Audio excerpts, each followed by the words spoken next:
Bien. Bonsoir Muriel. Bonsoir et bienvenue sur Sud Radio. Je vous remercie. Merci de me prendre à l'antenne. C'est un plaisir, voilà. Sonia. Merci.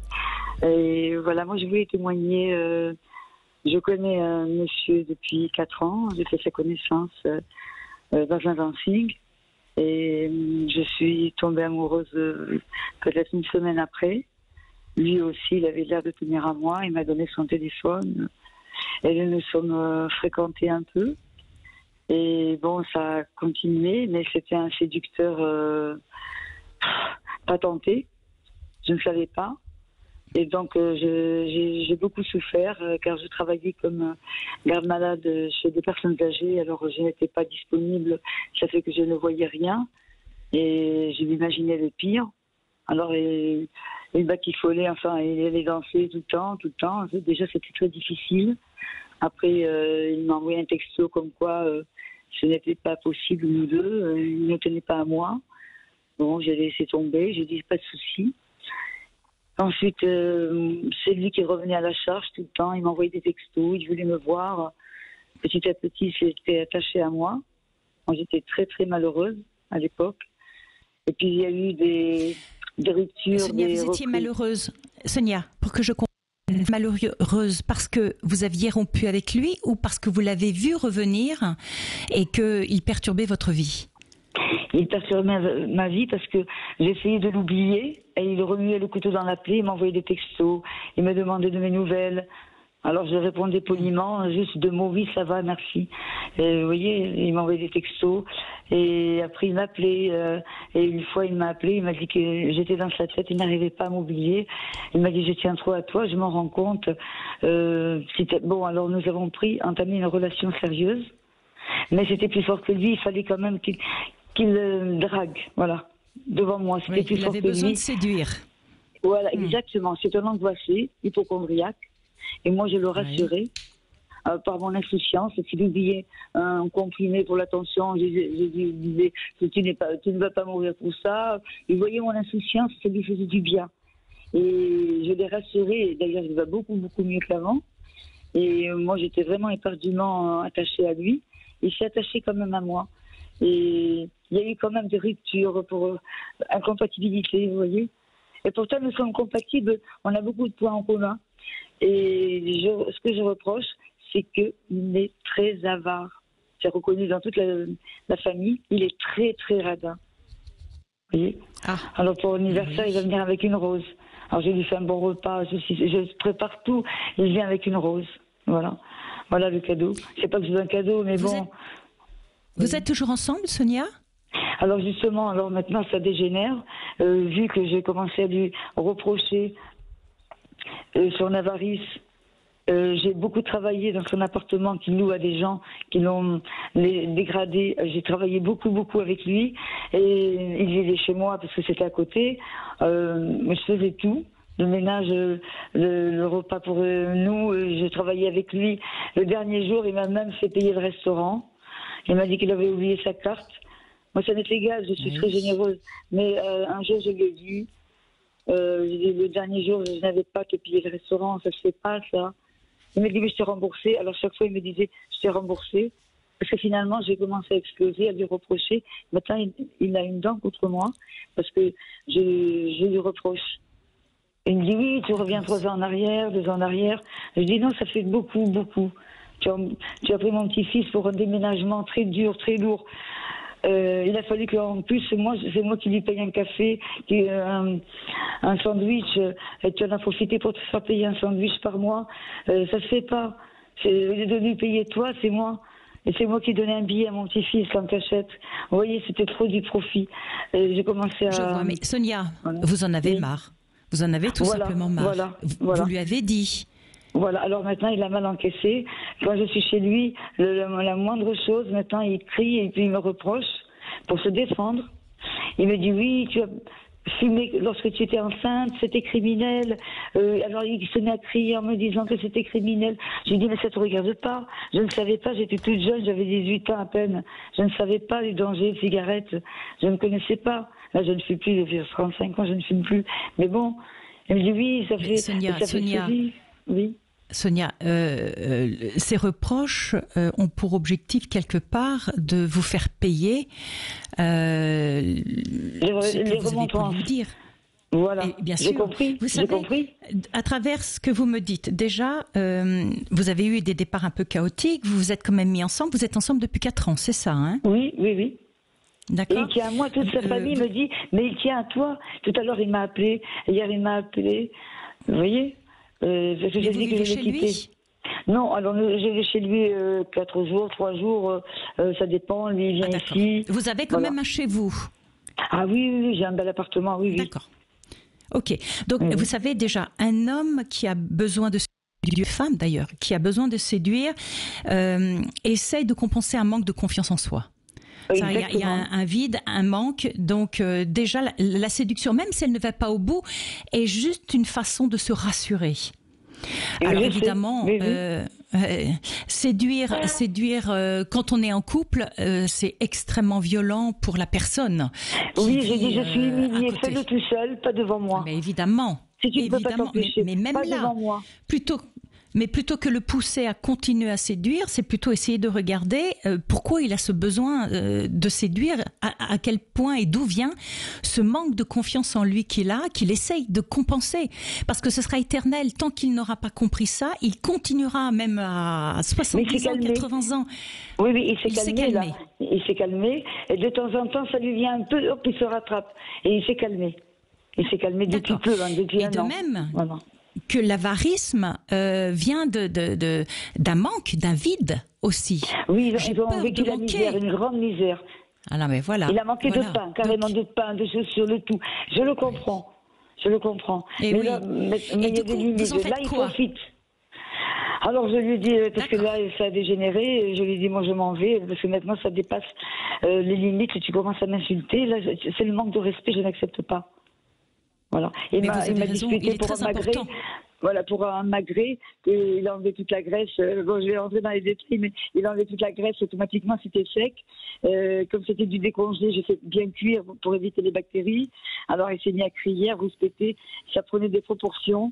Je suis montée en D'accord, il se met beaucoup en colère? Oui. Avant, non. Maintenant, c'est nouveau, c'est un comportement nouveau. Voilà, parce que c'est un homme calme, pondéré. Et maintenant, il crie, tout ça, depuis que je lui reproche qu'il est avare. Il me dit, tu me fais des histoires pour une baguette, par exemple, il faut du pain à la maison. Du moment qu'il y en a pour lui, il me dit, bon, il y en a pour moi ce soir. Pour demain matin, il y a des biscottes. Je dis, et moi tu sais, et moi, je ne compte pas. Alors, il n'a pas l'air de comprendre.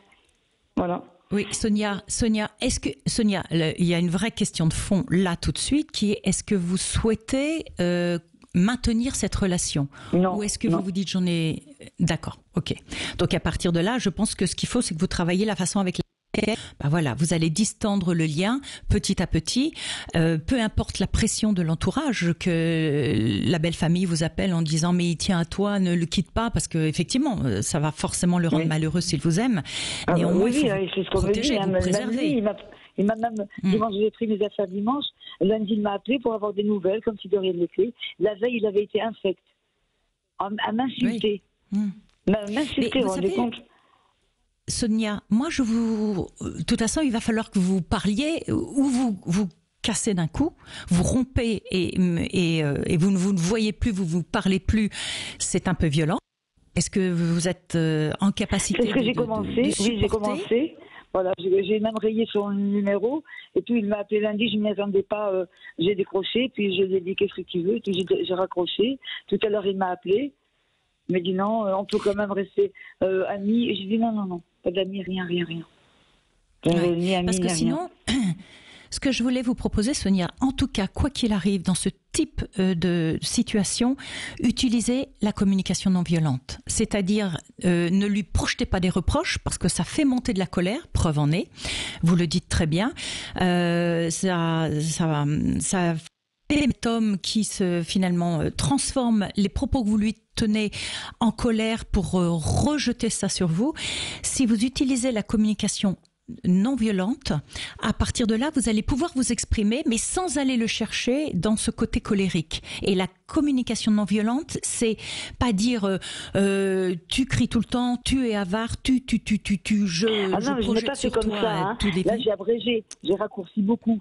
Je lui ai réclamé seulement, au bout d'un certain temps, ce qu'il me devait. Il me disait que je faisais avancer, lui acheter des choses. Au début, je ne disais rien. Alors, il me devait de l'argent, mais il ne se rappelait pas. Alors après, il me faisait acheter autre chose. Et un jour, mais sa fille, elle me disait, mais demande-lui. Dis-lui, écoute, tu demandes que je achète des médicaments comme ceci, comme cela, des tas de choses, et tu as des pédagogies, des tas de choses, Alors je lui ai dit, il m'a dit, je ne serai pas remboursé. Et alors, il avait l'air d'avoir des doutes. Il insiste. J'ai dit, bon, bah, si tu doutes, ce n'est pas grave. Ce n'est pas grave. Le cadeau. Mais vous voyez... Alors, il s'était mis en colère parce que j'ai dit, cadeau. Oh là là. Il s'était mis très en Sonia, colère. Dans ce que vous me dites, écoutez bien les paroles que vous utilisez parce que vous dites tu. C'est-à-dire que vous projetez sur lui. C'est pas bon. Eh ben non. Et ce serait beaucoup plus fort si vous lui disiez je. Je me sens blessée par tes propos. J'essaye de te faire. Essayez de travailler. Oui. Cet exercice-là, il est, mais d'une puissance incroyable. Je vous assure. Vous avez raison. Oubliez le tu, oubliez les reproches, parce que le tu projette des reproches. En revanche, si vous dites je, vous êtes dans le ressenti. Ce que vous ressentez n'est pas discutable. Je me sens blessée par ce que tu me dis. Je me sens utilisée, humiliée. Je fais j'essaye de te faire des petits plats. Je comprends que ça ne te plaise pas, mais moi, c'est tout mon cœur. Si vous dites je, vous verrez qu'il ne réagira pas du tout de la même façon. Oui, mais à un moment donné, au milieu de notre relation, cela faisait 1 an et demi, il venait avec moi parce que j'avais des piqûres à faire, il commençait à draguer bien l'infirmière. Alors, il voulait revenir à chaque fois avec moi lorsque j'allais voir l'infirmière. En cours de route, je lui ai dit, tu sais, lorsque je te vois faire ça, je souffre. Parce que je me sens humiliée vis-à-vis de l'infirmière. Alors, il s'est excusé, il m'a dit, excuse-moi, je ne savais pas. J'ai dit, oui, je me sens blessée. Imagine que je fais ça... et tu vas te sentir un peu humilié, voilà. Mais après, il continuait, il arrêtait. Maintenant, il a cessé, voilà. Mais effectivement, je ne disais pas, tu me dois de l'argent. Je ne disais pas comme ça. Je disais, au fait, j'ai acheté cela et cela, et puis je n'ai pas été remboursée. Là, tu sais que je n'ai pas beaucoup de retraite. Et alors, c'est là qu'il me disait, comment je ne t'ai pas remboursée? Si, je t'ai remboursée. Comme les restaurants, il me dit qu'il m'a payé des tas de restaurants, c'est pas vrai. C'est moi qui payais. Il me dit qu'il m'a remboursé. Oui, c'est sordide. Oui, mais c'est mercantile, ça devient sordide. Je n'aime pas que c'est Sonia, vous allez le chercher là où c'est douloureux pour lui. C'est-à-dire vous le confrontez à ses propres difficultés et contradictions. Exactement. Donc, c'est soit effectivement vous lâchez prise et finalement vous disloquez votre relation, soit vous l'aimez encore et vous pensez que vous pouvez faire encore un petit bout de chemin ensemble. Et dans ces cas-là, il faut réussir à l'aider. Vous ne le sauverez pas. Et ça, je le redis bien, vous n'êtes pas en capacité de le sauver. Non, c'est pas trop tard. C'est pas trop tard du tout. Il y a que lui qui peut un jour dire, ok, effectivement, j'ai un problème avec l'argent. Ça me pose plein de problèmes avec la femme que j'aime, avec mes enfants, etc. Donc, il faut que je règle ça. Et je vais commencer à travailler sur moi, essayer de comprendre pourquoi. Et c'est une prise de conscience. Vous pouvez l'aider, mais vous ne pouvez pas le changer. Il n'y a que lui qui peut se changer. Non, je sais qu'on ne peut pas changer. Que lui. Mais le problème, il y a une chose aussi, c'est qu'il se protège en mis en évidence. Il occulte, mais il occulte vraiment. Moi, je vois qu'il a l'air sincère. Il occulte, il zappe complètement. Il dit, moi, j'ai remboursé. Moi, j'ai fait ça. Alors, j'ai dit, bon, bah écoute... excuse-moi, si tu es sûr, c'est que je me trompe. Et puis après, sa fille, elle me dit, non, tu vas pas dire ça. Et tu sais tout le temps, il abuse. Il vient chez toi, Sonia, voilà, alors, oui, un jour, est-ce que vous vous sentez en capacité d'aller au restaurant avec lui et vous y allez sans argent?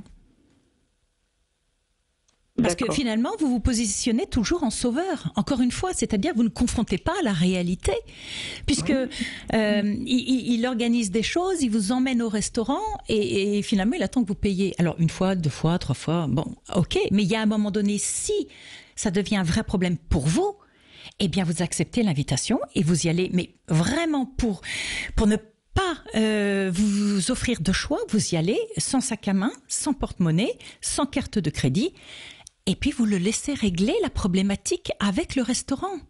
Ouais. Et là, Je vais être très courte parce que forcément, je il vous va ai pris. prendre conscience. Oui, je vais être Oui. très courte parce que là j'ai pris trop de temps. Dimanche, c'était le dernier jour là où je suis restée chez lui. Dimanche, il a voulu aller au Barcarès parce que nous habitons Perpignan.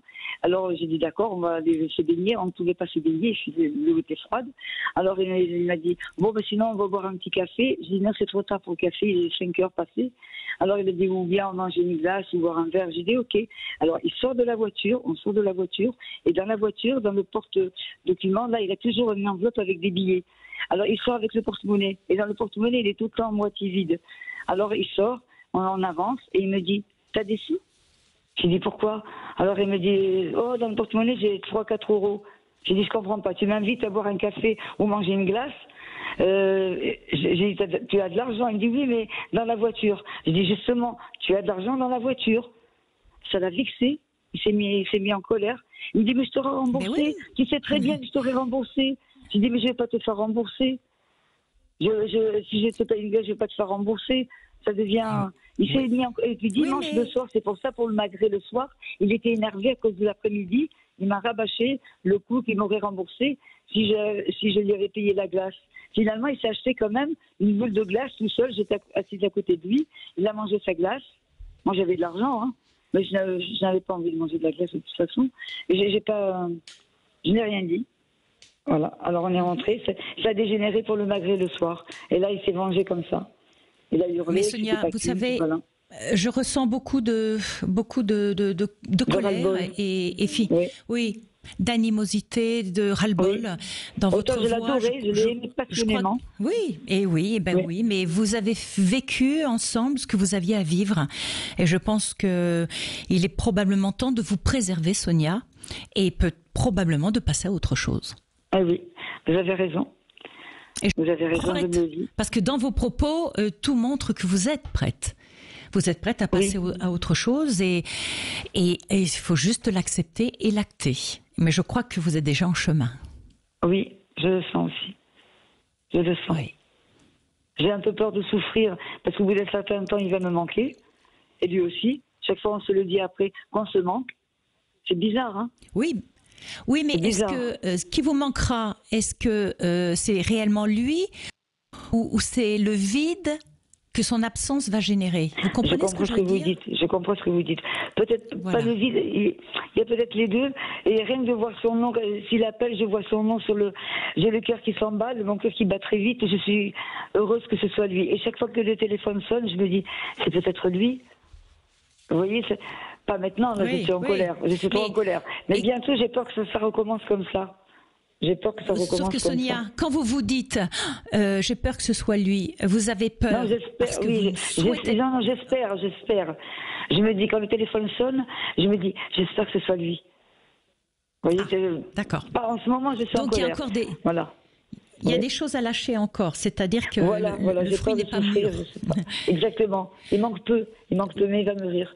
Avec vos bonnes paroles aussi, et c'est vrai, avec vos bonnes paroles, vos conseils. Ben écoutez, Sonia, en tout cas, si vous ne souhaitez pas rompre, utilisez la communication non violente de façon récurrente, pas juste une fois de temps en temps, vous vous rendez compte que vous l'avez utilisé. Non, de façon régulière, entraînez-vous avec cet homme à mettre en place en vous cette communication non violente qui passe par le jeu. Exprimez ce que vous ressentez, ce que vous êtes, ce que vous souhaitez. Ne projetez pas le tu culpabilisant. Non, je savais, souvent je ne disais pas tu. Je disais, je n'ai pas été remboursée. Je disais aussi je. Oui. D'accord. Parce que j'écoute beaucoup Brigitta et d'autres personnes aussi sur les ondes. Vous voyez, j'écoute alors. Ça donne de bons conseils comme vous. Ah oh là là, extraordinaire aussi. Non, mais sur Sud Radio, il y a vraiment de très belles émissions, mais parce que Sud Radio souhaite être au plus près de vous, justement, de vos préoccupations, apporter des solutions. Nous vivons aujourd'hui dans un environnement très compliqué qui se tend anxiogène, et beaucoup de gens sont justement en quête de redonner du sens dans leur vie. Et beaucoup de gens avec le confinement se sont rendus que les personnes n'avaient plus envie de l'environnement dans lequel elles vivent ou des gens avec qui elles vivent. Le fait d'être confronté à soi-même et à l'inaction pendant quelques mois a redessiné les cartes. Et à partir de là, voilà, la question c'est qu'est-ce que chacun d'entre nous faisons de cette prise de conscience. Oui. En tout cas, Sonia, je crois que vous pouvez encore maturer les choses. Réfléchissez bien sûr. De toute façon, quand on transforme sa vie, ça génère forcément des peurs. La peur de l'inconnu, la peur de se retrouver seul, la peur de pas s'en sortir, la peur de revenir en arrière, de rappeler la personne, la peur qu'elle nous manque. Oui, mais il y a un moment donné... Parce que j'ai une vie très active, j'ai beaucoup d'amis, j'ai des activités, mais c'est la peur du manque de lui. Voilà, c'est la peur. Oui, pour mais l'instant, il ne me manque pas. Pour l'instant, c'est la colère. Voilà. Bon, oui.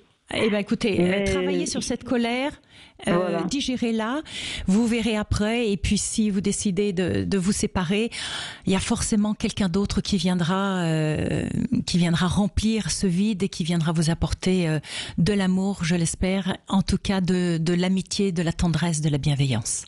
Je vous remercie, Muriel. Merci beaucoup. Belle soirée à vous, Sonia. À vous aussi. Bonne soirée. Merci. Merci.